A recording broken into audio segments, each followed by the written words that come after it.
Donc, je m'appelle Emmanuel Rofflet, donc je suis co-titulaire du réseau québécois de recherche en économie circulaire et également membre du CRIS. Et donc, c'est avec grand plaisir qu'on accueille aujourd'hui Thomas Bauwens.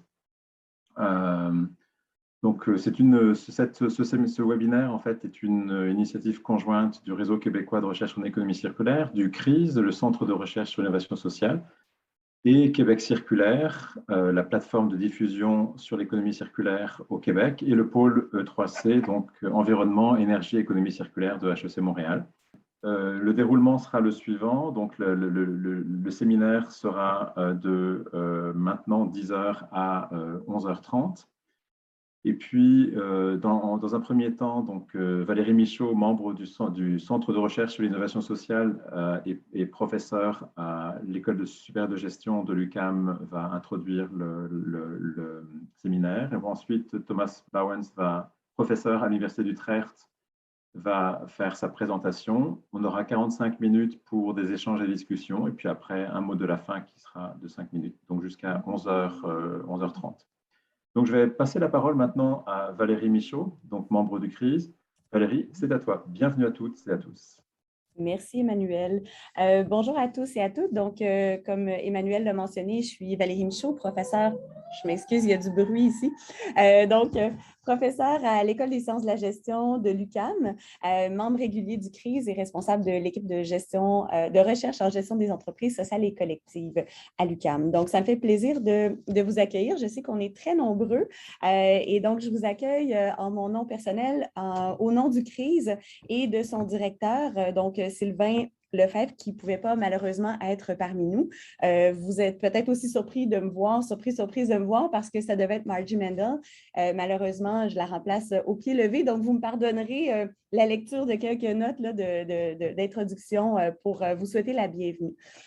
Je vous remercie d'être présent. Je remercie aussi Emmanuel Rofflet, le co-titulaire donc, du Réseau québécois de recherche en économie circulaire, pour l'invitation à co-organiser avec Québec circulaire et le pôle E3C ce cycle de conférences sur l'économie circulaire. Donc, quelques mots peut-être pour ceux et celles qui ne sont peut-être pas familières avec le Centre de recherche sur les innovations sociales, le CRIS. Donc, le CRIS est un regroupement stratégique qui est financé par le Fonds de recherche du Québec, Société et Culture, le FRQSC.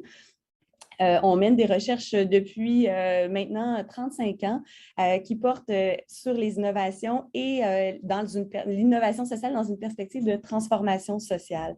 La programmation scientifique actuelle du CRIS cible plus spécifiquement la contribution des innovations sociales à la justice sociale et environnementale dans 4 domaines qui sont, on les nomme nos axes de recherche.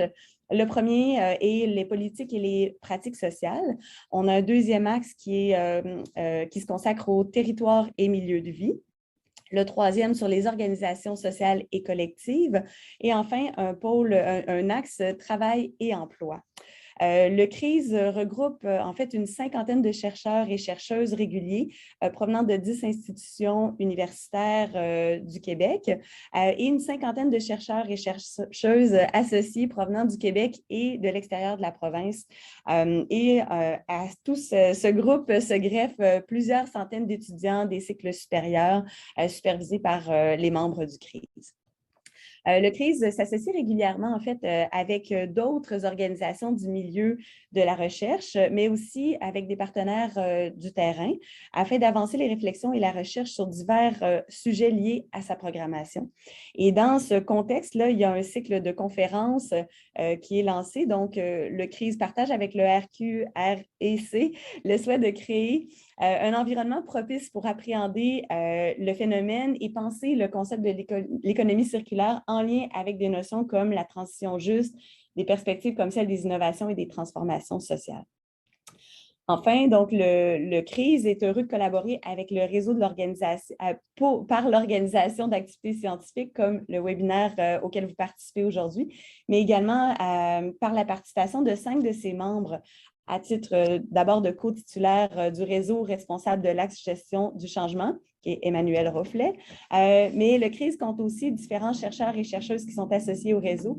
On pense à Émilie Fortin-Lefebvre à l'UQAM, à Martine Vézina d'HEC Montréal, à Raphaël Ziegler d'HEC Montréal et à Luc Bress de l'Université Laval. Sur ce, donc, je vous souhaite, au nom du CRISE, une bonne écoute et, sauf erreur dans le déroulement, je repasse la parole à Emmanuel.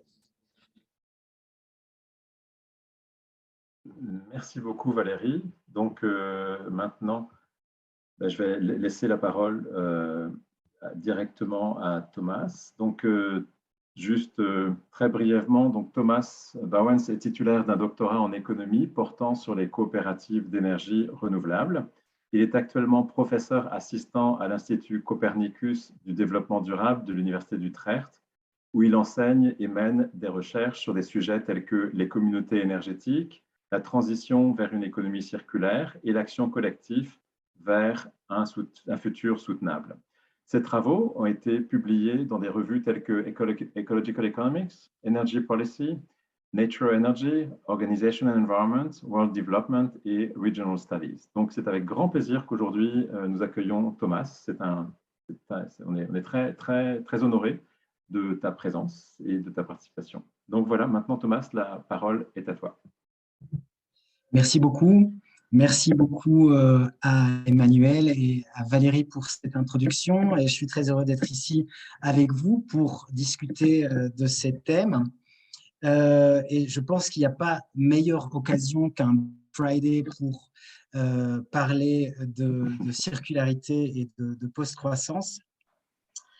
Donc, j'en suis d'autant plus heureux. Alors, je vais tout d'abord partager mon écran pour… Donc, aujourd'hui, je vais parler d'entreprises communautaires, de circularité et d'économie post-croissance. Et j'aimerais tout d'abord commencer par souligner le constat que l'économie circulaire aujourd'hui est à la croisée des chemins.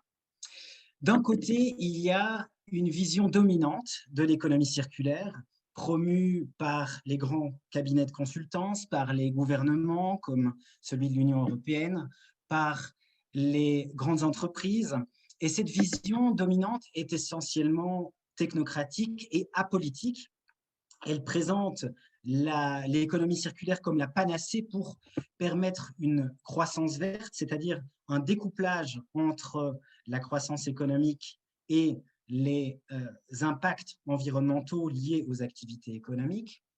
C'est une vision qui est centrée sur les innovations technologiques qui sont diffusées par des mécanismes de marché.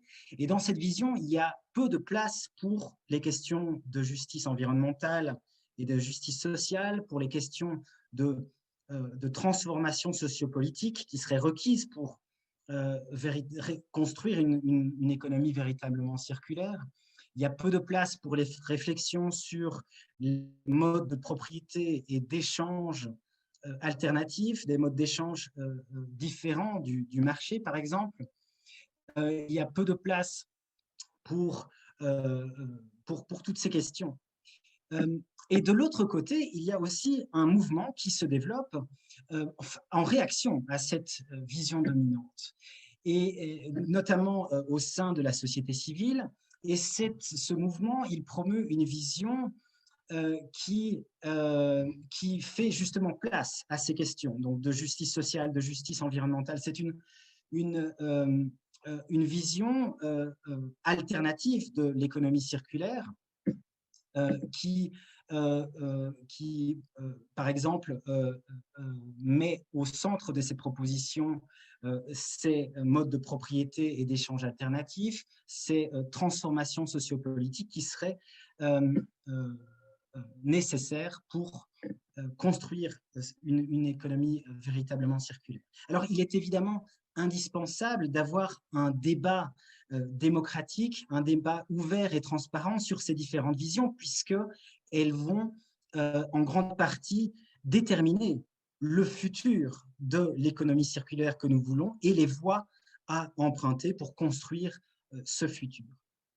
Alors, j'ai abordé de manière plus approfondie cette question du futur de l'économie circulaire dans un article paru dans la revue Ecological Economics et dans lequel mes co-auteurs et moi-même nous attardons sur cette question: à quoi ressemblera l'économie circulaire du futur?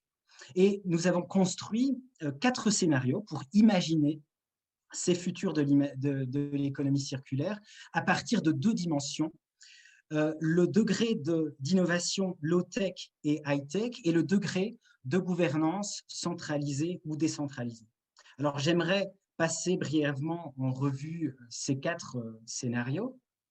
Alors, le premier scénario que l'on a appelé le scénario de modernisme circulaire, eh bien, c'est peut-être, donc c'est le scénario qui correspond à l'image ici en haut à gauche, c'est le scénario qui correspond peut-être le plus à un film de science-fiction. Donc, dans ce scénario, des innovations high-tech sont combinées à un gouvernement central fort et pour développer des innovations high-tech circulaires. Et donc, les activités circulaires comme le recyclage, le tri des déchets, l'optimisation de l'utilisation des ressources sont largement automatisées grâce à ces innovations high-tech à travers l'utilisation de robots, de l'intelligence artificielle, des big data. Et donc, grâce à tout cela, eh bien, les entreprises peuvent atteindre des degrés de recyclage, d'optimisation, d'utilisation des ressources plus élevés. Donc, essentiellement, dans ce scénario, le rôle du gouvernement, c'est de fournir des incitants économiques pour développer des innovations high-tech, et les grandes entreprises qui contrôlent les activités de production eh bien, vont répondre à ces incitants et développer ces innovations circulaires. Donc, c'est en fait le scénario qui correspond le plus à la vision dominante de l'économie circulaire aujourd'hui que j'ai mentionné il y a quelques instants. Alors, le deuxième scénario qui correspond à l'image à droite en haut, eh bien, c'est le scénario de circularité planifiée.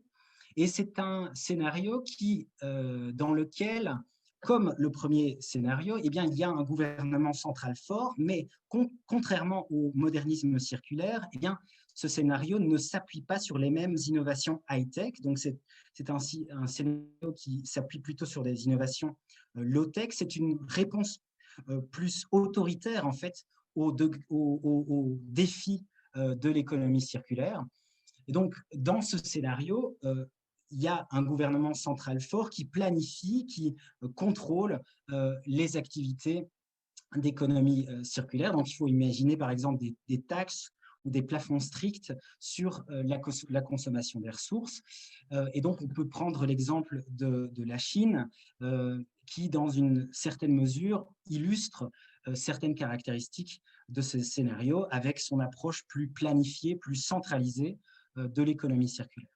Alors, le troisième scénario, que l'on appelle la circularité pair à pair, donc qui correspond à l'image en bas à gauche, ici sur cette diapositive, eh bien, c'est un scénario qui imagine une décentralisation des activités économiques, de production, de consommation, grâce à des innovations high-tech telles que les imprimantes 3D, ou les plateformes numériques de partage, de pair à pair, donc qui permettent à des consommateurs ou à des entreprises de partager, de mettre en commun des ressources ou des biens et temporairement sans les posséder.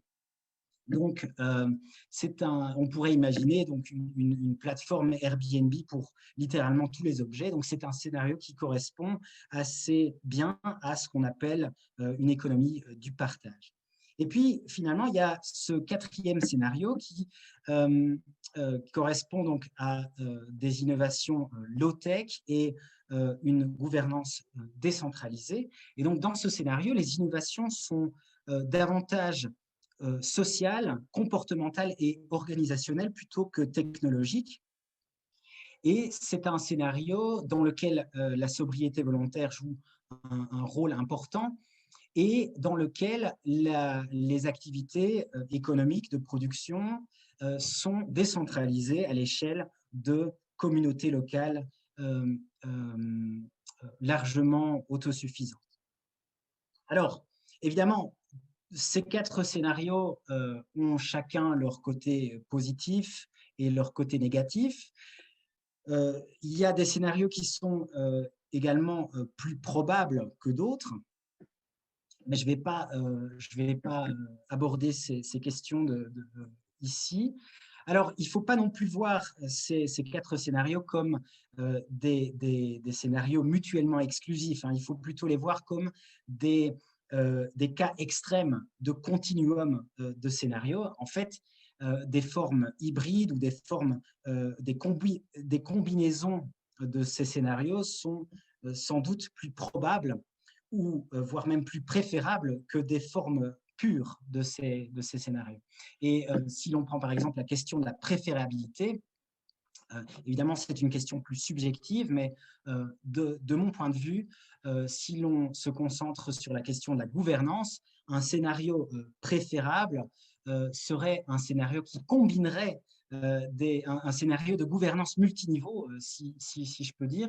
Donc, un scénario qui combinerait des instances de coordination supralocales qui s'occuperaient de questions comme les questions géopolitiques, les questions de la gestion des industries de réseau, par exemple, des instances de coordination supralocales qui s'articuleraient avec des formes locales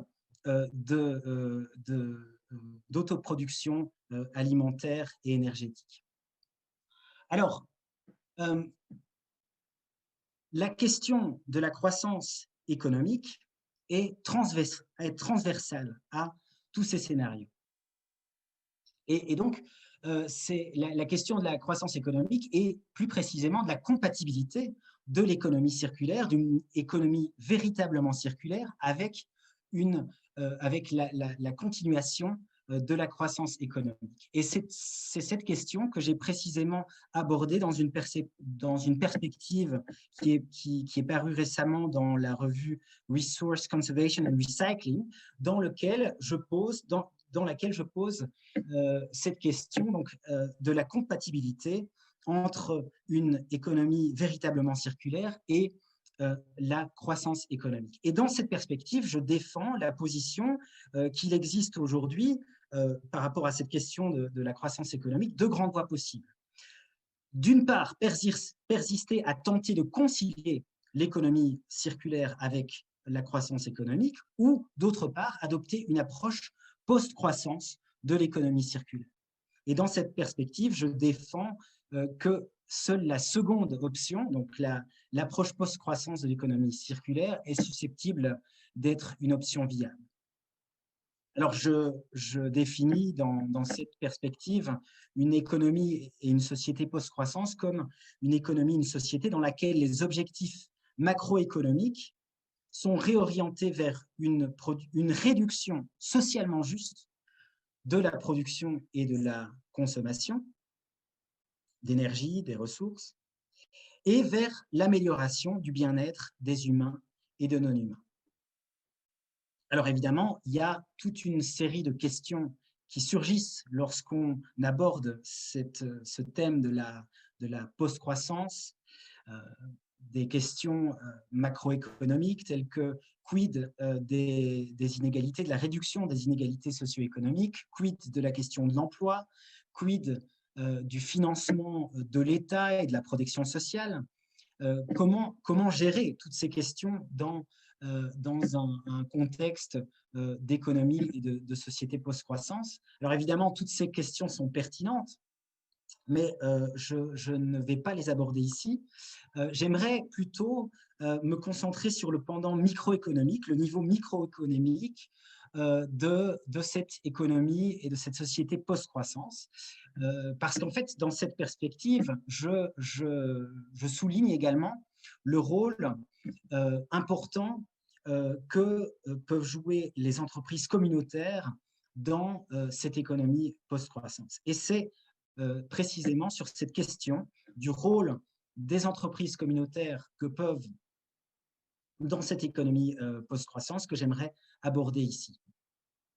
Alors, tout d'abord, que sont les entreprises communautaires? Eh bien, prenons tout de suite un exemple qui nous vient de Belgique, de Flandre plus précisément. EcoPower, c'est une coopérative d'énergie renouvelable qui est localisée donc en Flandre. Elle a été créée en 1990 par des militants écologistes. Et contrairement à une entreprise capitaliste conventionnelle, eh bien, elle est détenue et gérée par la communauté locale de citoyens, ou en tout cas, elle était initialement détenue et gérée par la communauté locale de citoyens plutôt que des investisseurs externes. Mais évidemment, aujourd'hui, la coopérative compte plus de 60 000 membres, donc les membres de cette coopérative dépassent aujourd'hui largement la communauté locale initiale, mais dans les premières années de la coopérative, disons les membres de cette coopérative correspondaient plus ou moins entièrement à la communauté locale.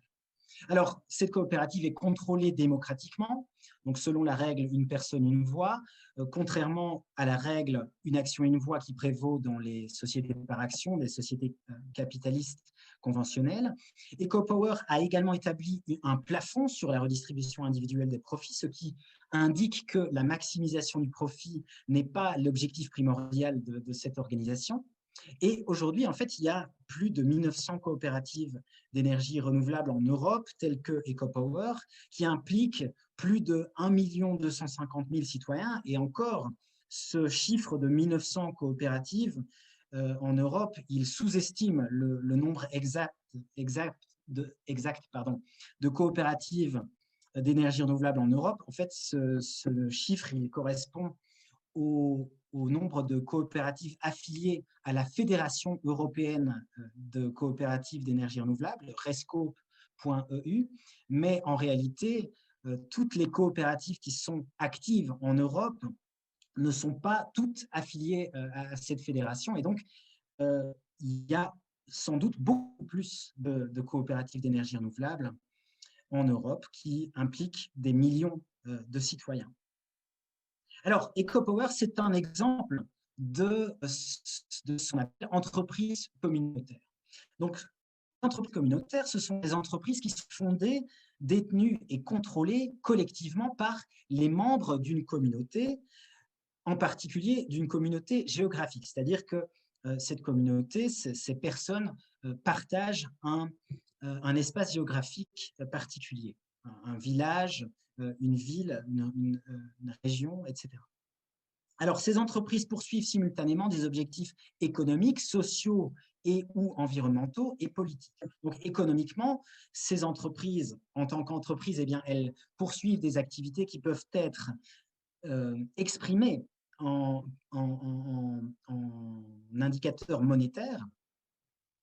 Socialement, eh bien, ce sont des entreprises qui impliquent tout ou partie de la communauté locale, comme je l'ai dit, et qui poursuivent qui produisent, qui génèrent des bénéfices sociaux tels que, notamment en termes de cohésion sociale, par exemple.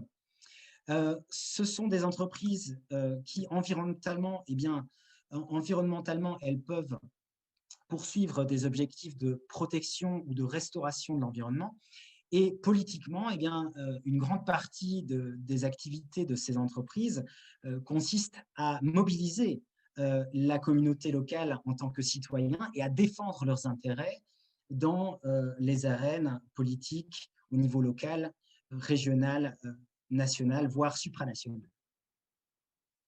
Alors, ces objectifs, eh bien, elles les poursuivent dans une orientation communautaire, c'est-à-dire qu'elles génèrent des bénéfices toujours pour la communauté dans son ensemble plutôt que pour des individus particuliers.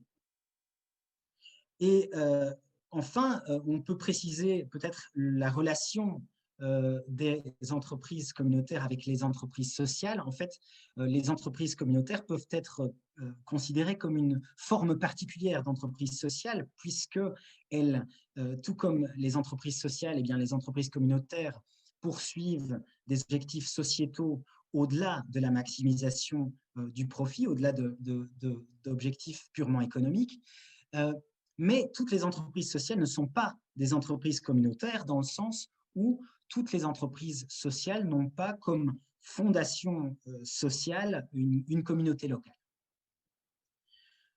Alors, maintenant, j'aimerais aborder donc cette question des rôles que les entreprises communautaires et par extension les entreprises sociales peuvent jouer dans une économie et dans une société post-croissance. Alors, tout d'abord, j'aimerais mentionner ici que ce que je vais présenter maintenant, ce n'est pas le fruit de recherches abouties, définitives. Hein.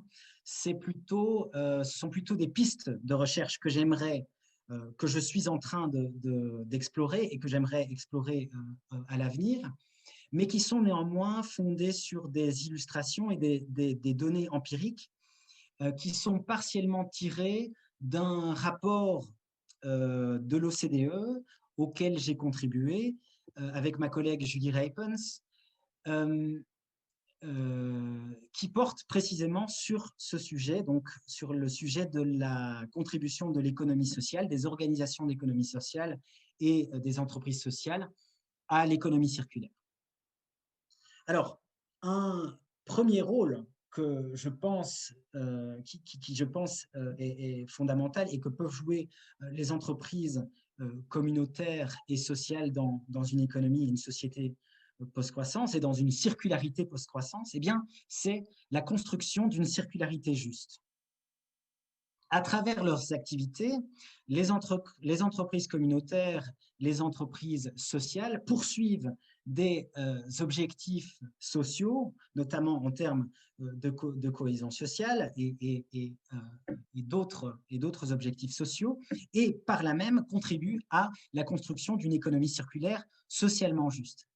Une première dimension de cette circularité socialement juste passe, bien entendu, par l'intégration professionnelle. Et là, j'aimerais donner l'exemple du réseau international Reuse. Donc, c'est un réseau international d'entreprises sociales qui rassemble environ 850 entreprises sociales disséminées dans de nombreux pays. Et collectivement, ces entreprises sociales, elles traitent environ 1 million de tonnes de matériaux et de marchandises par an. Donc, elles sont toutes actives dans les domaines de la réutilisation, du recyclage, de la réutilisation des marchandises, des matériaux, du recyclage et de la réparation. Et donc, elles traitent environ 1 million de tonnes de marchandises, de matériaux par an, ce qui génère environ 1,1 milliard d'euros par an que ces organisations utilisent pour offrir des opportunités d'emploi et de formation à environ 100 000 personnes, dont beaucoup sont dans une situation d'exclusion sociale. Alors, un autre aspect de cette circularité juste, eh bien, c'est l'amélioration des conditions de travail. Et là, je pense, par exemple, aux initiatives de coopérativisme de plateforme qui cherchent à offrir des alternatives démocratiques, socialement justes et émancipatrices aux plateformes numériques qui ont émergé dans le contexte de ce qu'on appelle l'économie soi-disant collaborative, soi-disant du partage, tels que Uber, Amazon, Airbnb, etc. On sait bien que ces entreprises multinationales sont connues pour ne pas toujours respecter les réglementations sociales, les réglementations du travail dans les pays dans lesquelles elles sont actives. Et donc, ces initiatives de coopérativisme de plateforme cherchent justement à construire une alternative à ces multinationales.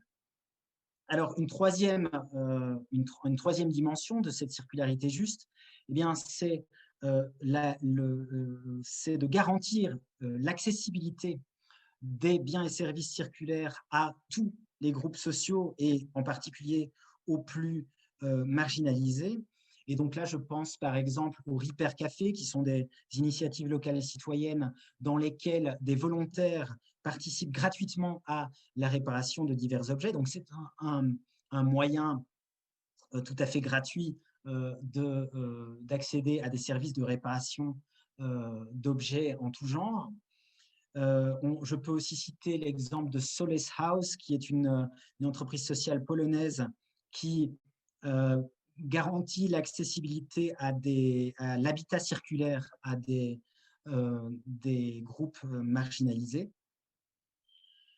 Et une dernière dimension de cette circularité juste, c'est la lutte contre la fracture numérique.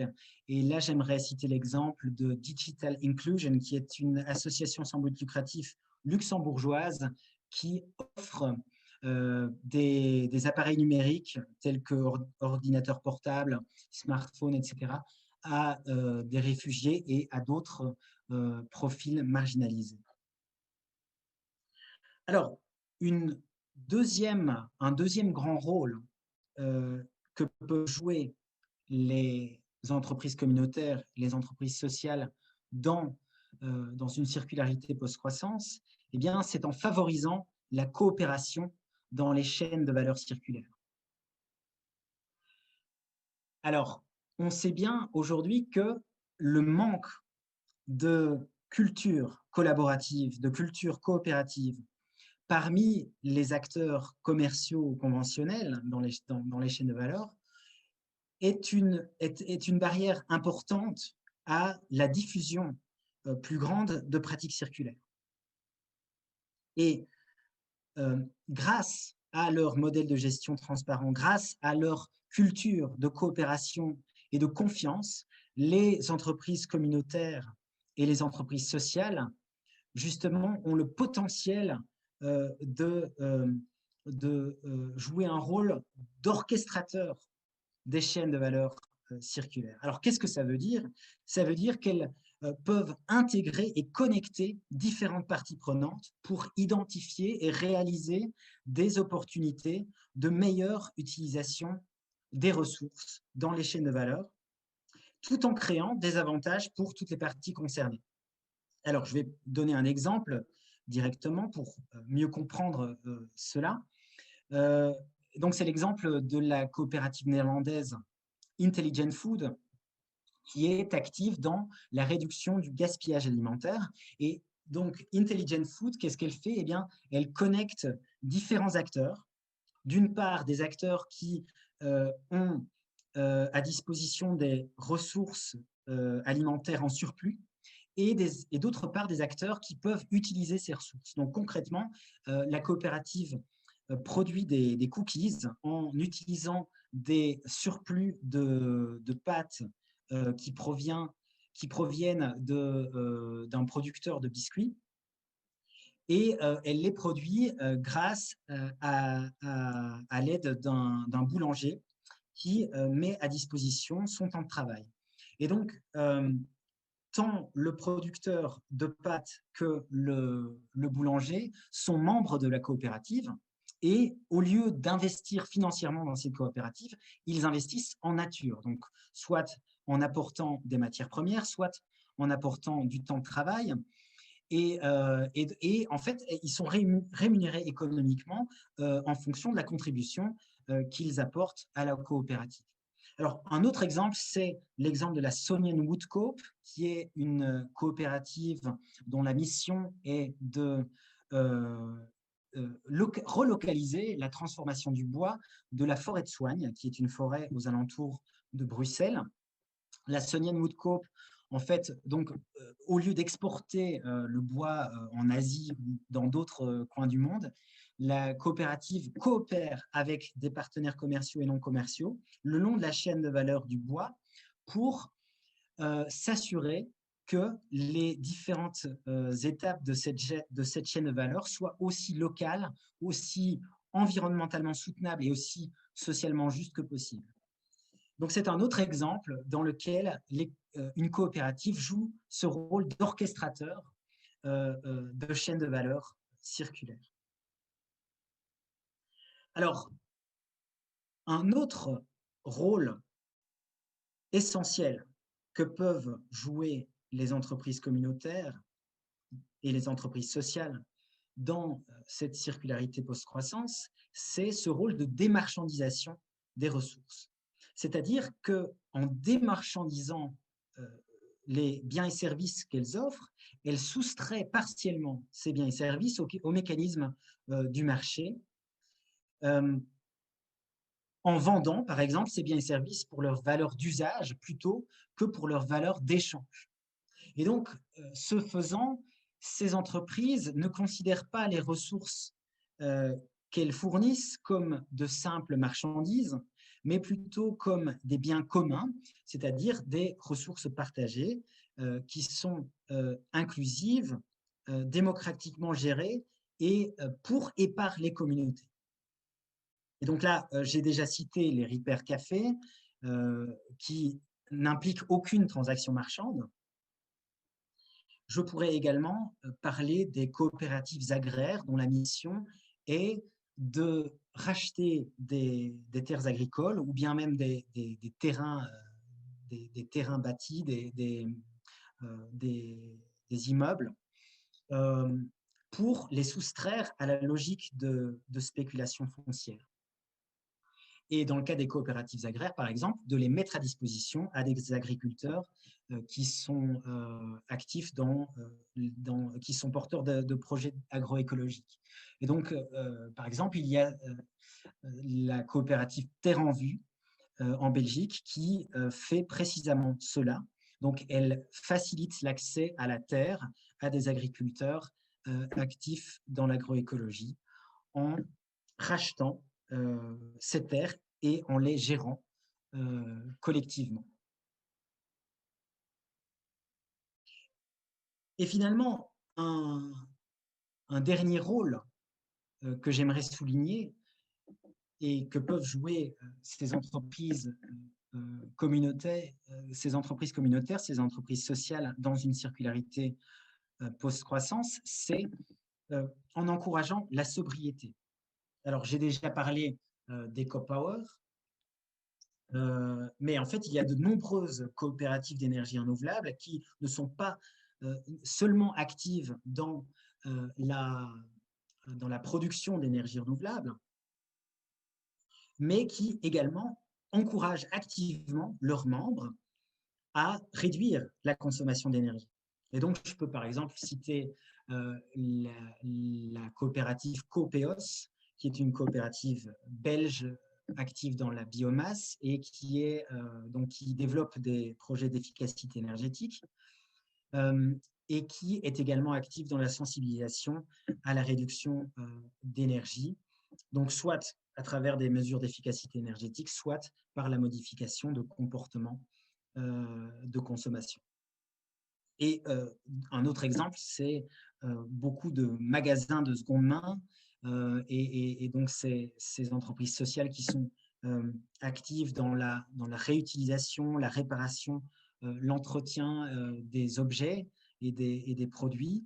Donc beaucoup de ces entreprises sociales sont également actives dans la sensibilisation à l'obsolescence programmée et encouragent par là même à l'extension du cycle de vie, de la durée de vie des produits.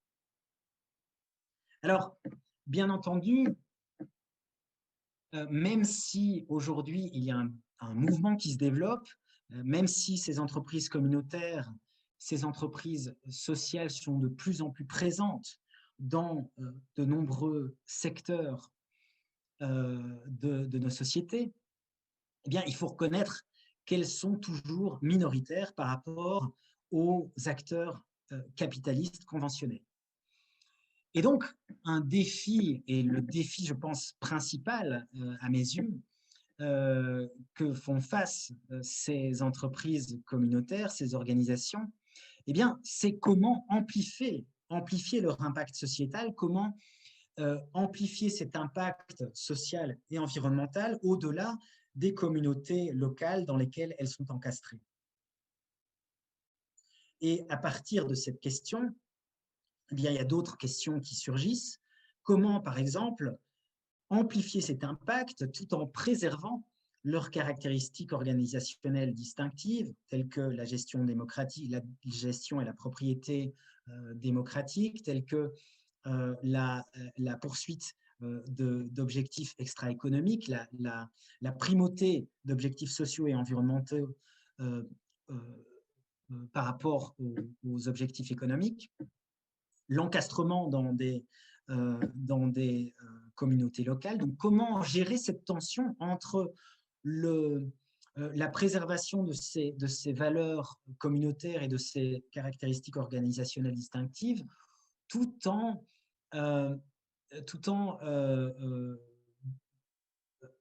entrant dans une certaine mesure dans cette logique de commercialisation qui est néanmoins nécessaire quand ces organisations sont actives sur des marchés concurrentiels, quand elles doivent concurrencer des entreprises capitalistes conventionnelles. Donc, c'est cette tension entre différentes logiques organisationnelles et institutionnelles qui est un défi permanent pour ces entreprises. Une autre question, c'est évidemment de savoir quelle stratégie développer pour consolider la légitimité de ces entreprises aux yeux de différents acteurs tels que les pouvoirs politiques, tels que les consommateurs, tels que les autres acteurs commerciaux, etc. Donc ça, cette question de la légitimité organisationnelle, c'est aussi une question, à mes yeux, essentielle si l'on veut amplifier l'impact sociétal de ces organisations. Et finalement, une autre question, c'est quelle politique publique adopter, quelle politique publique mettre en place pour généraliser ces formes organisationnelles, quel rôle de l'État et quel rôle de l'État à différents niveaux, à différentes échelles administratives pour soutenir, pour généraliser ces organisations. Voilà, alors je ne sais pas à quel point je suis au niveau du timing, mais j'ai donc terminé avec ma présentation, mais je serai évidemment très heureux de continuer l'échange et la discussion autour de ce thème avec vous dans le moment d'échange qui va suivre. Merci beaucoup. Merci beaucoup Thomas pour ta très intéressante présentation. Donc, en fait, on avait prévu 10h42 pour le début de la période de discussion. Il est 10h46, donc c'est parfait. Donc, mais un grand merci, c'était fort intéressant. Donc maintenant, je vais ouvrir la salle à des questions. Je suis sûr qu'il va y avoir beaucoup de questions parce que ta présentation, en fait, résonne beaucoup avec beaucoup d'expériences et beaucoup de recherches qui sont menées ici au Québec, tant autour de des liens entre l'économie sociale et l'économie circulaire que autour du réseau Synergie Québec ou autour du niveau municipal, par exemple, ici à Montréal. Donc, ça résonne beaucoup avec l'avancement de l'économie circulaire ici, en lien avec justice sociale et justice environnementale. Donc, voilà, qui souhaite briser la glace, même s'il pleut ici à Montréal?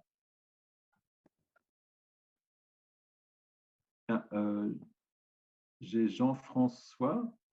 Jean-François, je pense que peut-être que c'est… Oui, parfait, salut. Bonjour à tous ceux que je connais. Merci beaucoup, Thomas, pour ta présentation. Moi, je suis à HEC Montréal. Je fais mon mémoire justement sur l'énergie communautaire, donc on aura le plaisir de se reparler bientôt. Dans l'énergie communautaire, il y a un défi entre le pragmatisme et l'idéologie du projet. Donc, il y en a qui veulent vraiment qu'on ait juste de l'énergie décentralisée, alors qu'il y en a d'autres qui veulent vraiment que ça soit 100%, 120% participation citoyenne, puis aucun gouvernement, aucune scène du marché capitaliste, etc. Et ça crée une espèce de dissidence dans les discussions et une division dans les ressources humaines, dans le fond, qui pourraient collaborer et faire avancer l'agenda, dans le fond, de l'énergie renouvelable en général. Est-ce qu'il y aurait ce genre de dissidence, j'utilise le terme dissidence, mais est-ce qu'il y aurait ça aussi dans les projets d'entreprise communautaires et comment est-ce qu'on pourrait rallier les gens autour de l'idée que ça n'a pas besoin d'être toujours 100% communautaire puis 20 000% inclusif. Des fois, il faut trancher, puis l'important, c'est l'impact et il y a différents modèles, etc. Donc, je ne sais pas si tu peux commenter sur la question. Ouais. Merci Jean-François. Oui, alors je pense que ça rejoint cette question de la tension entre la nécessité de commercialisation ou la nécessité d'adopter des logiques organisationnelles qui en fait entrent un peu en tension avec les valeurs communautaires ou les valeurs de départ que l'entreprise avait adopté donc à l'initiation de son projet. Et je pense, comme toi, qu'il y a la place pour différents modèles. Donc, si on prend l'exemple de l'énergie communautaire et si l'on prend l'exemple de la Flandre, de la Belgique, donc j'ai cité l'exemple de EcoPower qui a déjà atteint un degré d'échelle assez conséquent. Donc, elle a aujourd'hui plus de 60 000 membres. Donc, c'est une coopérative plus régionale que locale. Donc, elle est active dans toute la région flamande. C'est un fournisseur d'électricité donc qui entre en concurrence avec des acteurs comme Engie, comme GDF Suez, etc. Et donc, il y a évidemment, dans sa croissance, cette coopérative a dû, si on veut, compromettre dans une certaine mesure l'ancrage local qu'elle avait à sa fondation. Elle a vu également le sentiment d'appartenance à la communauté se diluer avec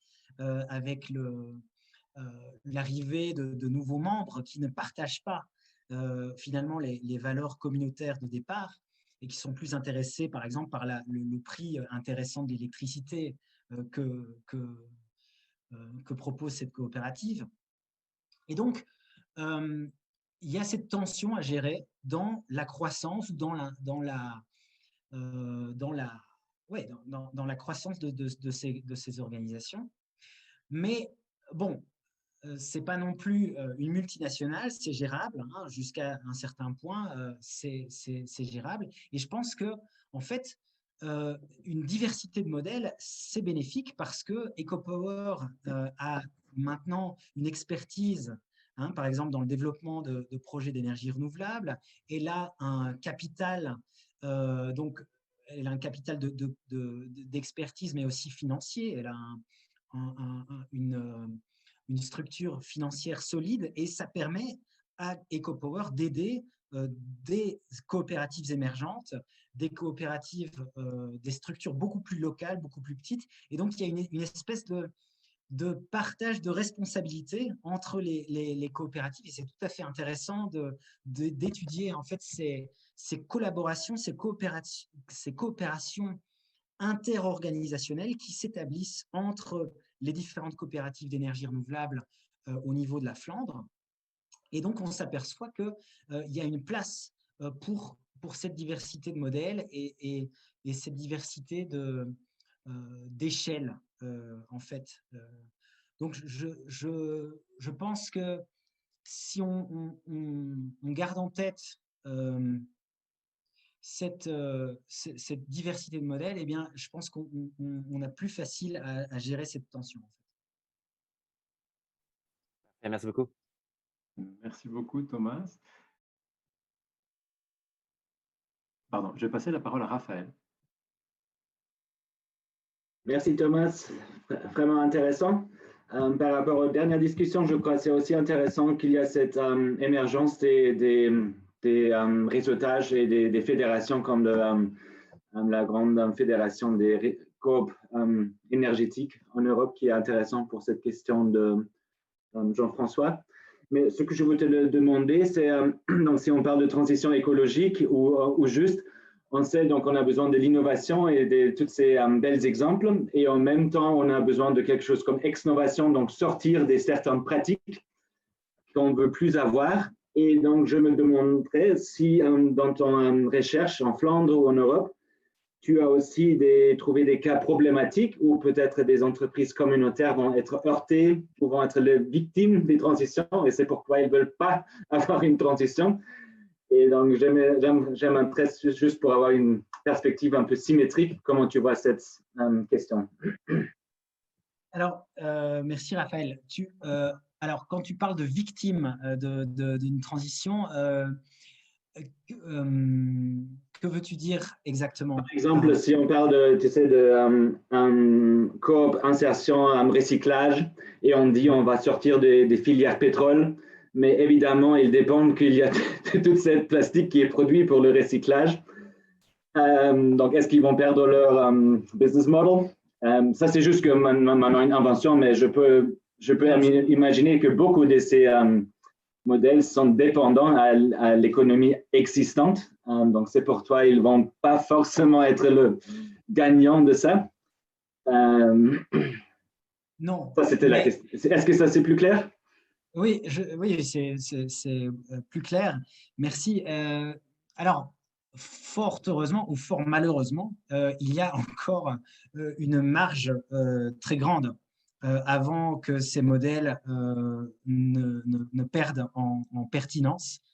C'est-à-dire que les défis environnementaux, les défis sociaux sont tellement énormes aujourd'hui que je pense que ces modèles organisationnels ne sont pas prêts de perdre en pertinence. Et donc, c'est fort heureux ou malheureux selon le point de vue, évidemment, parce que, bon, dans l'idéal, ces organisations,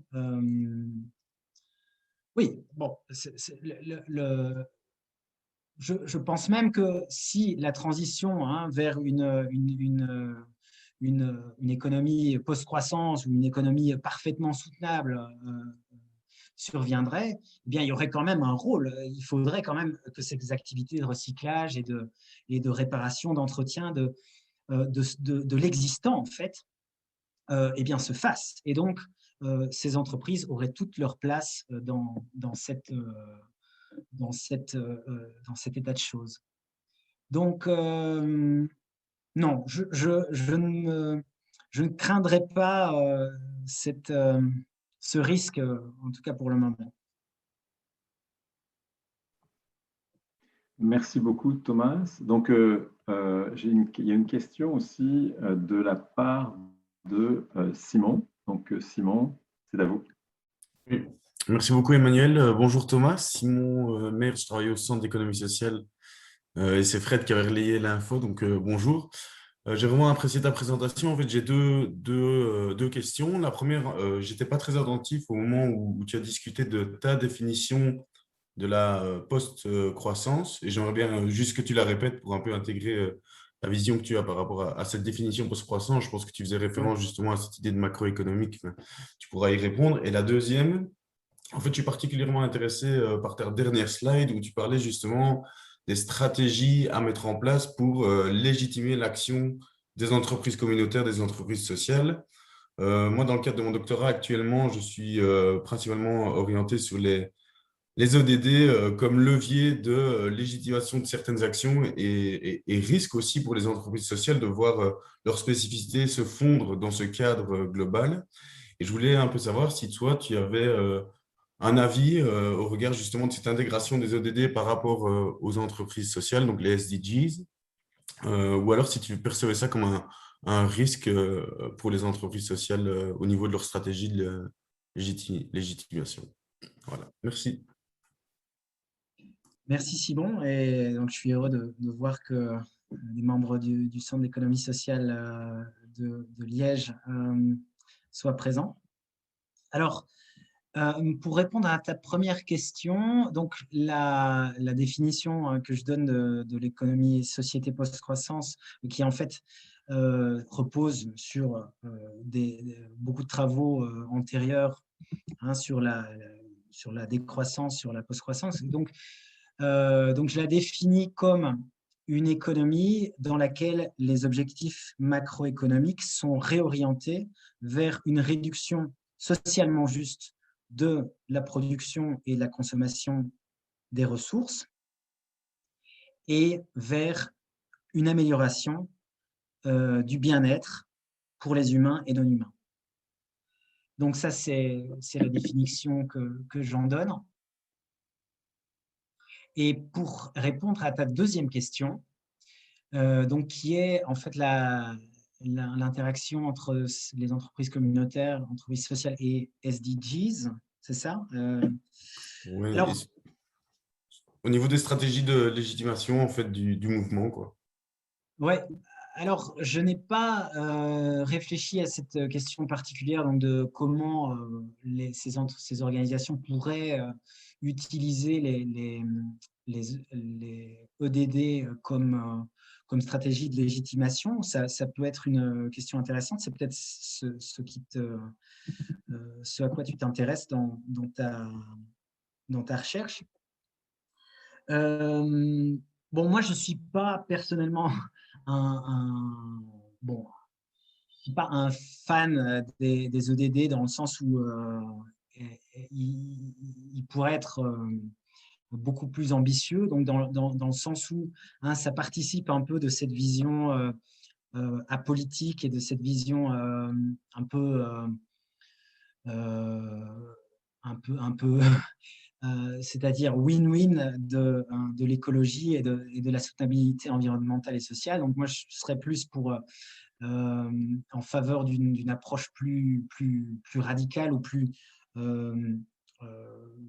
profonde de la soutenabilité environnementale et sociale. Mais pourquoi pas, ces objectifs pourraient être utilisés par ces organisations pour construire leur légitimité organisationnelle. Ça, Oui. En tout cas, moi, je vois ça plutôt dans un premier temps, hein, peut-être, parce que justement, la radicalité, même si elle a beaucoup de sens, et si on la prend au sens étymologique du terme, a beaucoup de sens, mais peut-être que c'est justement un frein à la légitimation du secteur que de rentrer en confrontation avec un modèle, et peut-être que ça peut être une étape dans un processus en fait, de légitimation. Enfin, voilà.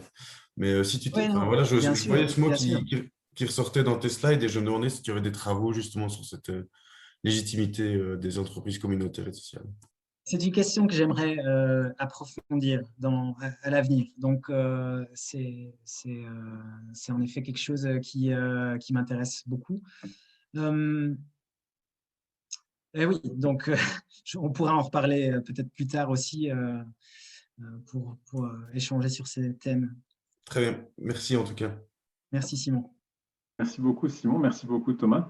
Il y a une question maintenant de Martine. Donc Martine, oui, je m'excuse, j'arrive pas du tout à activer ma caméra ce matin. Elle fait la grève du vendredi matin parce qu'on est le matin ici. Donc, je suis vraiment désolée. Donc, Martine Vézina, je suis professeure à HEC Montréal en économie sociale. Et dans le fond, j'ai peut-être deux questions. Peut-être de parler un petit peu du rôle, de la place des coopératives, de l'économie sociale plus généralement. Jean-François faisait parler un peu de la dimension plus verticale de centralisation, décentralisation. Moi, j'aimerais vous entendre sur la question un peu de la technologie. Est-ce que ces organisations-là sont un peu, comment dire, là, je vois Ambre qui hoche de la tête parce qu'elle travaille sur ces choses-là, mais est-ce que je sais que dans la typologie, tout ça, on est sur un continuum, mais est-ce qu'on voit les entreprises communautaires ou d'économie sociale plutôt dans un modèle de low technologie? Et ce qui m'amène à l'autre question, moi, j'avais produit un petit texte aussi sur où est l'économie sociale, c'est quoi les rôles potentiels, la place potentielle des entreprises d'économie sociale en économie circulaire. Et souvent, on le voit, c'est plus une revue de littérature, comme un peu un rôle résiduel. Donc, effectivement, orchestré, mais on ne le voit pas comme opérateur, transformateur. On le voit donc dans du low-tech, là où il y a des trous, on va aller là, mais pas au cœur parfois, et donc ce qui amène un peu de la technologie, ce qui m'amène sur le financement. Donc, j'aimerais vous entendre, je ne sais pas si ma question est claire, sur cette place et ce rôle-là, plus au cœur, en fait, je dirais, de l'opération, de la transformation. Et est-ce que ça nous amène à sortir d'organisations plus communautaires, territoriales? Est-ce que cette appellation communautaire-là confine pas justement les entreprises des collectives, donc je les appelle comme ça, à un rôle un peu résiduel sur un territoire? Et donc, c'est des questions que je me pose. Hein, donc, probablement pas de réponse finale. Là.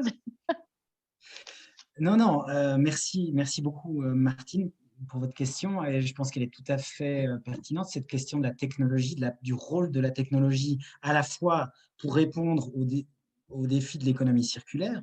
Hein, quel rôle de la technologie dans cette économie circulaire, et à la fois comment est-ce que ces entreprises, ces organisations peuvent utiliser ces technologies dans leurs activités. Alors, moi, je pense que beaucoup de réponses, beaucoup de solutions circulaires ne sont pas prioritairement technologiques.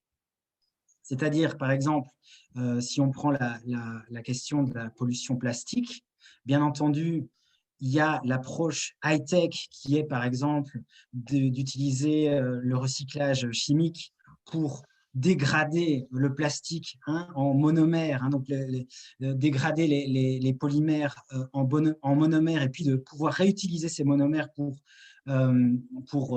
d'autres usages. Donc ça, c'est une approche high-tech à ce problème de la pollution plastique. Une approche low-tech, c'est simplement de travailler à la réduction des besoins en plastique. C'est par exemple de remplacer les plastiques à usage unique et tout le plastique qui se retrouve dans les supermarchés, par exemple, par des systèmes de réutilisation de récipients, c'est-à-dire les distributeurs en vrac, hein, donc dans les supermarchés. Donc là où il n'y a plus aucun plastique, en fait, les consommateurs peuvent apporter donc, au supermarché des récipients pour les remplir. Donc ça, ce sont des innovations plus organisationnelles et comportementales plus que technologiques. Donc, moi, je ne suis pas contre la technologie par principe. Bien entendu, il y a des technologies qui sont très utiles. Il y a, par exemple, les plateformes qui permettent de mettre en commun ou d'échanger des matériaux, des marchandises.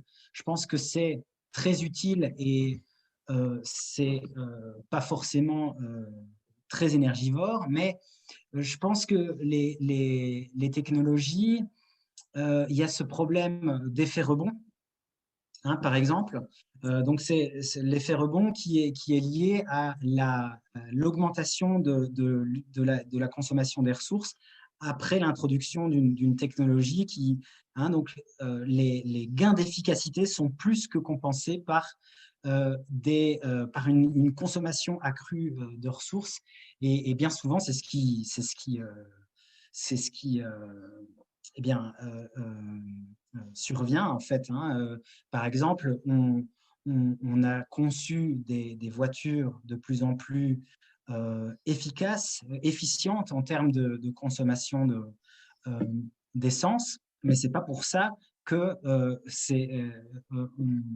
on consomme moins d'essence. Donc, par exemple, on construit des voitures de plus en plus grosses, avec de plus en plus de fonctionnalités, etc. Donc, la question de la technologie dans l'économie circulaire, je pense que, pour résumer, je pense qu'il y a beaucoup de solutions qui sont d'abord organisationnelles, qui sont d'abord sociales et comportementales plutôt que technologiques. Et donc, justement, pour éviter ce risque d'effet rebond et d'autres risques liés à l'introduction de nouvelles technologies. Et donc, ma réponse à la deuxième partie de cette question, qui est l'usage de ces technologies par les entreprises communautaires, par les entreprises sociales, eh bien, je pense que c'est lié à cette première réponse. C'est-à-dire que je pense que le rôle premier de ces organisations, de ces entreprises, c'est d'abord de développer ces innovations sociales, ces innovations organisationnelles, comportementales, plutôt que des innovations technologiques. Alors, pourquoi pas, évidemment, utiliser la technologie, par exemple, les technologies d'énergie renouvelable. Je pense qu'il faut promouvoir, il faut développer l'énergie renouvelable. Mais ça dépend quelle technologie. Si on parle d'éoliennes de 150 mètres, voire plus de haut, ce n'est pas la même chose qu'une éolienne de 50 mètres. L'impact sur l'environnement, l'impact sur le paysage et sur la communauté locale est évidemment pas le même. Et donc, tout dépend évidemment de quelle technologie on parle aussi. Donc voilà, c'est évidemment une question complexe, mais j'espère avoir apporté quelques éléments de réponse. Oui, merci beaucoup. Merci beaucoup, Thomas. Donc, il y a une question maintenant de Adam ou Adam Bejaoui. Donc, Adam, c'est à vous. C'est ça, merci. Donc, j'ai bien aimé ta présentation avec beaucoup d'exemples. C'était assez intéressant. Moi, mon rôle, c'est d'accompagner des jeunes à développer des projets d'entrepreneuriat, donc tout ce qui est entrepreneuriat à impact social aussi. Puis, je travaille plutôt dans des quartiers, entre guillemets, pauvres, avec beaucoup de personnes issues d'immigration. Puis, je me demandais vraiment comment est-ce que c'est possible d'initier, de mobiliser des projets communautaires à impact environnemental dans ce genre de quartier où, mettons, l'environnement, c'est pas forcément une priorité pour ces personnes-là. C'est sûr que nous, ici, on est tous sensibles à ça. Mais dans ces quartiers-là où c'est moins le cas, en fait, je me demandais s'il y avait des exemples pour mobiliser davantage des projets. On parle beaucoup de café réparation, etc. Mais arriver à faire quelque chose qui aurait vraiment un impact beaucoup plus significatif, puis mêler avec l'économie circulaire ces projets-là. Oui, ça c'est… merci Adam. C'est un de ces défis qui est lié à l'amplification des impacts sociétaux de ces organisations.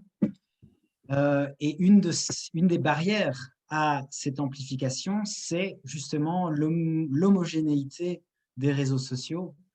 Et on s'aperçoit en effet que dans beaucoup d'organisations communautaires, dans beaucoup de coopératives d'énergie, par exemple, ou d'autres types de groupes environnementaux communautaires, eh bien, on retrouve les mêmes profils, donc des profils qui sont généralement qui bénéficient d'un grand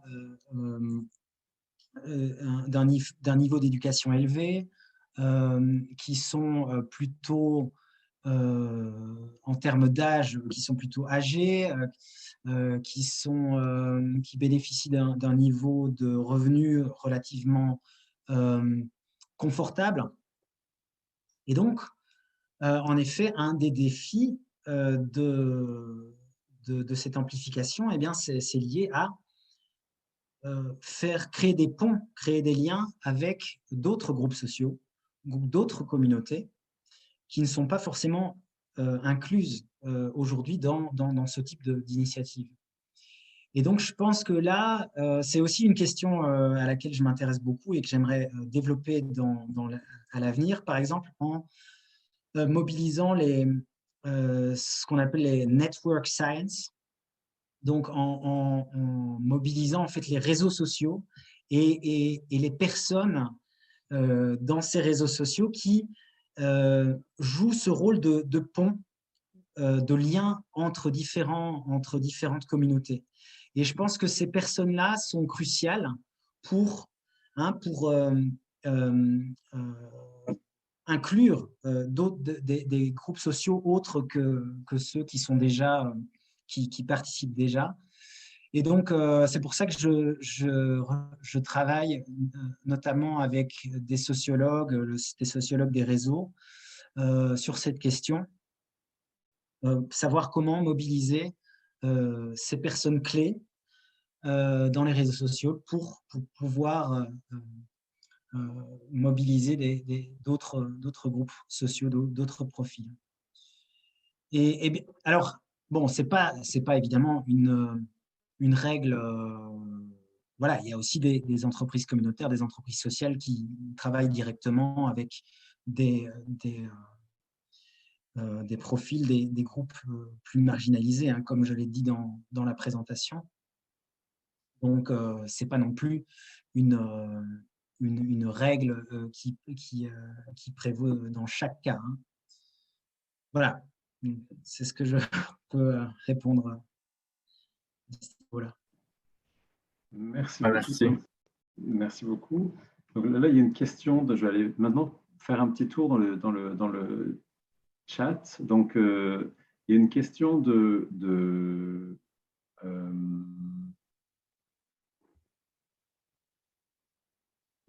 excusez-moi, il y a une question de Laura. Donc, Laura, est-ce que tu es à l'aise de poser ta question ou tu préfères que je la lise? J'ai un peu de problème de connexion et en plus, D'accord. j'ai dû me déconnecter et me reconnecter, donc je n'ai plus la question en face de moi. Donc, si vous D'accord. pourriez la lire, ça marche. Merci. Ça marche, c'est parfait. Donc, là, je vais essayer. Alors, je vais essayer de lire. Donc, une question. Pensez-vous que l'entreprise communautaire… mince, j'ai perdu la question aussi. Donc, en fait, je l'ai, Emmanuel, si tu OK, veux. super. Merci beaucoup, Mélanie. Alors, la question de Laura était la suivante. Donc, une approche territoriale pourrait accentuer les impacts des entreprises communautaires vers une circularité juste. Par exemple, en prenant en compte des relations entre différentes parties prenantes sur un territoire, le flux, partage des ressources entre eux, etc. Quelles pistes faudrait-il explorer pour faciliter une circularité territoriale et communautaire? Mise en place de formes juridiques multipartites, peut-être, rôle orchestreur des gouvernements locaux, qui peut-être, point d'interrogation. Alors, c'est une question également très pertinente. Et donc, c'est un de ces atouts des entreprises communautaires, hein, cet ancrage local, cet ancrage territorial, hein, qui renforce également la capacité de ces organisations à collaborer localement le long de ces chaînes de valeur avec d'autres acteurs. Et donc, oui, donc en effet, ce sont des organisations qui ont un rôle clé à jouer dans cette territorialisation, cette relocalisation des activités d'économie circulaire. Et bon, alors, en effet, il y a des formes juridiques qui peuvent favoriser cette territorialité. Et je pense, par exemple, en France aux clusters territoriaux de coopération économique qui ont été reconnus par la loi sur l'économie sociale et solidaire en 2014, qui fournit un exemple d'une telle forme juridique qui peut donc inscrire dans la loi cette territorialité. Donc, ces clusters, en fait, ce sont des groupements dans le même territoire d'organisations d'économie sociale qui collaborent avec d'autres entreprises, avec des municipalités locales, avec des centres de recherche, des centres d'éducation, etc., pour développer des innovations sociales et technologiques qui ont pour but de contribuer à une économie circulaire. Et donc, voilà, c'est un exemple d'outils juridiques qui sont utilisés pour favoriser, pour reconnaître ce rôle de territorialisation de ces organisations. Merci beaucoup, Thomas. Donc, une question du chat de la part du clavardage, de la discussion de la part de André. Donc, merci pour la présentation très intéressante. Une question. Pensez-vous que l'économie communautaire, que l'entreprise communautaire peut générer différents types d'innovations qui pourraient être ensuite adoptés par d'autres types d'organisations et ainsi inclure davantage de circularité? En d'autres termes, pensez-vous que l'entreprise communautaire peut montrer que de nouvelles façons de faire les choses sont possibles et que d'autres devraient suivre? Oui, alors je pense que elles peuvent servir d'exemple, elles peuvent jouer un rôle d'exemplarité et du même coup, elles peuvent inspirer, elles peuvent influencer d'autres acteurs pour adopter ces modèles. Alors, bien entendu, je pense que le gouvernement et les politiques publiques ont également un rôle essentiel à jouer pour soutenir ce genre d'initiative. Donc, je ne pense pas qu'on puisse compter seulement sur l'adoption volontaire de pratiques plus socialement justes, dans pratiques économiques socialement justes, etc. Donc là, évidemment, il y a un rôle primordial qui peut être joué par les instances politiques pour faciliter cette adoption, l'adoption de ces modèles,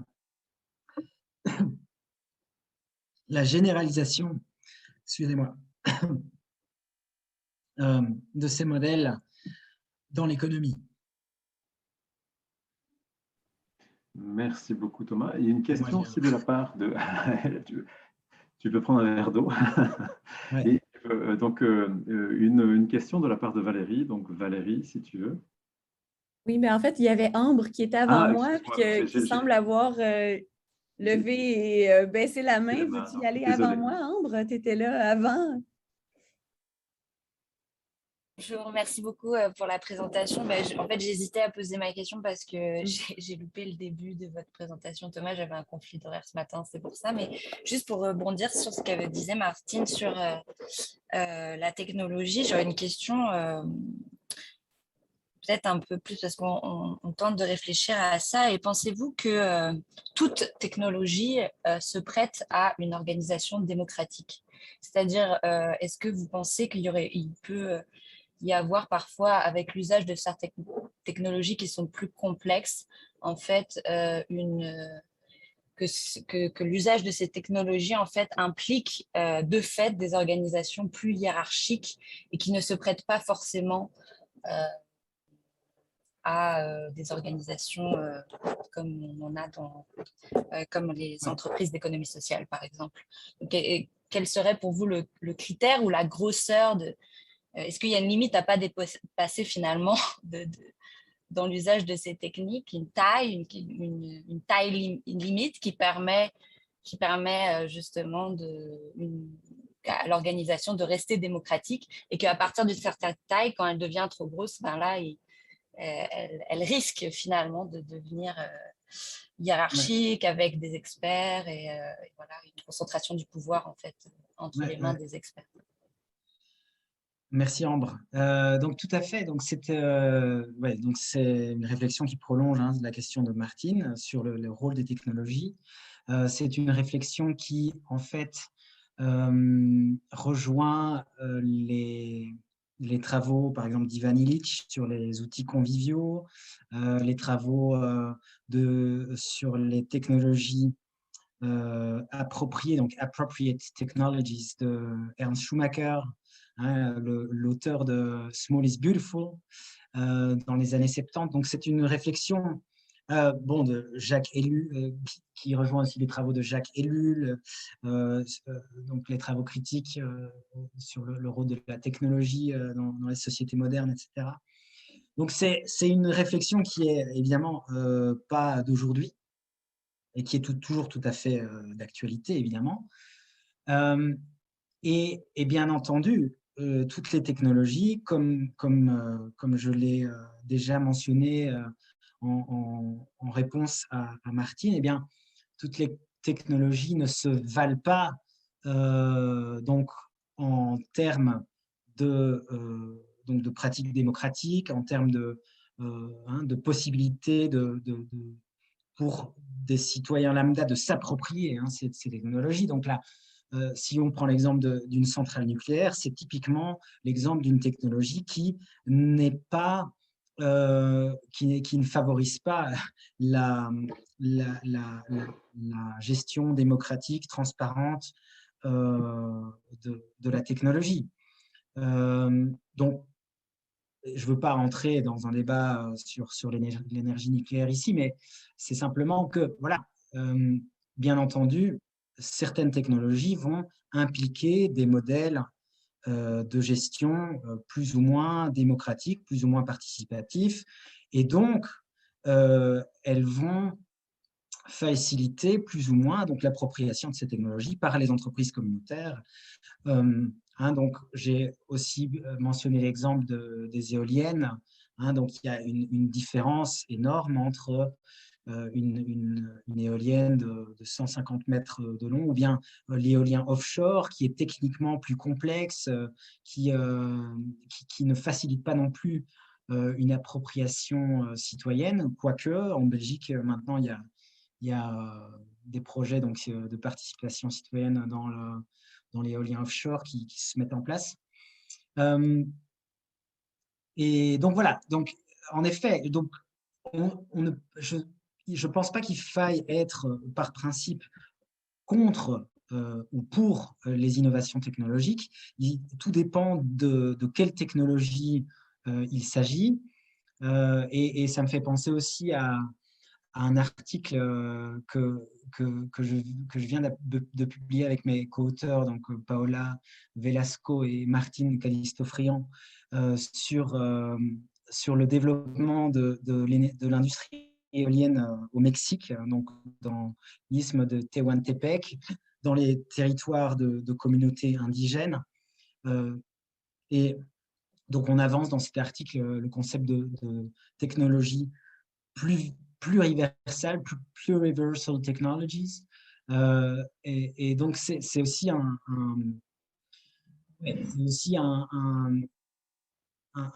une façon de mettre en évidence l'importance de technologies qui soient co-conçues,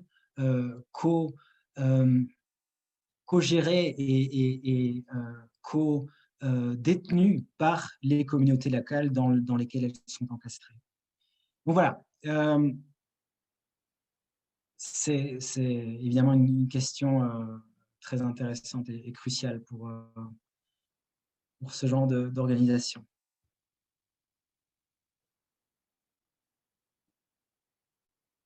Merci beaucoup Thomas, on arrive à 11h26, donc est-ce qu'il y a encore, j'arrive pas à voir sur le chat, mais est-ce qu'il y a d'autres questions, soit sur le chat ou soit directement? En fait, Valérie, oh, excuse-moi. Pas de problème, ça va être une question vraiment très rapide. Merci beaucoup Thomas pour tous ces exemples aussi, ça nourrit vraiment les réflexions puis les pistes d'inspiration pour nous qui t'écoutons. J'ai une question vraiment très, très élémentaire, mais pourquoi parler d'entreprise communautaire? Pourquoi ne pas avoir choisi des termes peut-être plus connus comme l'économie sociale et solidaire? D'autant plus que déjà, il y a tous ces débats entre entreprises sociales, entrepreneurs sociaux. Je me dis, j'étais curieuse de savoir pourquoi vous avez choisi ces termes-là. Et il y a deux pistes qui m'interpellent particulièrement. J'avais la compréhension, peut-être erronée, qu'en Europe, parfois, le terme communautaire était connoté négativement. Au Québec, ce n'est pas le cas du tout. On parle d'action communautaire et c'est très accepté, mais je me demandais s'il n'y avait pas un risque de parler de communautaire et de verser vers le communautarisme qui est peut-être plus décrié de votre côté. Puis l'autre élément, c'est, je me disais peut-être que c'est communauté parce que vous avez parlé de communauté géographique, mais comment est-ce que ça permet aussi d'entrevoir la participation d'entreprises plateformes coopératives, par exemple, qui ne sont pas nécessairement toujours formées sur une communauté territoriale précise. Donc, j'étais curieuse c'est une question assez élémentaire, mais pourquoi entreprise communautaire finalement et quels risques ça peut poser? Oui, alors merci Valérie. C'est une question, oui, en effet, intéressante. Je pense que c'est parce que j'ai une approche plus institutionnelle sur la question. Et donc, je m'intéresse beaucoup à la communauté comme institution sociale, hein, donc qui a des caractéristiques, donc par exemple en termes d'interaction sociale, distinctes de l'institution du marché ou de l'institution de l'État, par exemple. Et donc, en fait, en anglais, on parle de community enterprise, qui est peut-être moins connoté qu'en français, donc d'entreprise communautaire. Peut-être que le terme d'entreprise communautaire, je l'utilise jamais en fait, parce que je travaille presque toujours en anglais. Mais bon, bien entendu, il y a un risque qui est lié à cette institution de la communauté, c'est-à-dire que quand la communauté est sclérosée, quand elle est, c'est-à-dire trop centrée sur elle-même, eh bien, il y a un risque d'exclusion, on en a parlé déjà, de certains groupes sociaux, il y a un risque de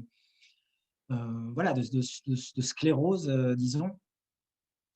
Mais, bon, voilà, ça c'est… Et c'est vrai qu'on perçoit peut-être ce risque dans certains types d'organisations, comme on en a parlé aujourd'hui. C'est un défi, je pense. Par exemple, l'inclusion de d'autres groupes sociaux, je pense que ça, c'est un défi auquel ces organisations doivent répondre. Alors, au niveau de la communauté géographique, donc je ne soutiens pas que d'autres communautés ne puissent pas participer, par exemple des communautés plus digitales. On peut penser à Wikipédia, on peut penser à des collectifs de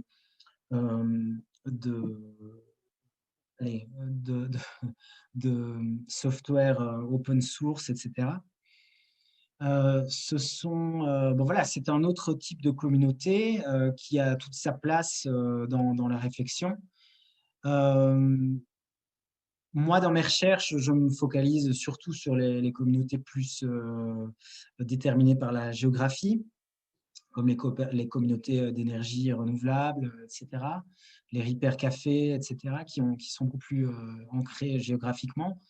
Mais bien entendu, d'autres types de communautés, par exemple des communautés en ligne, ont tout à fait leur place dans ces débats, dans ces réflexions. Donc là, je vous rejoins. Merci. Voilà. Merci beaucoup Thomas, merci beaucoup Valérie pour ta question aussi.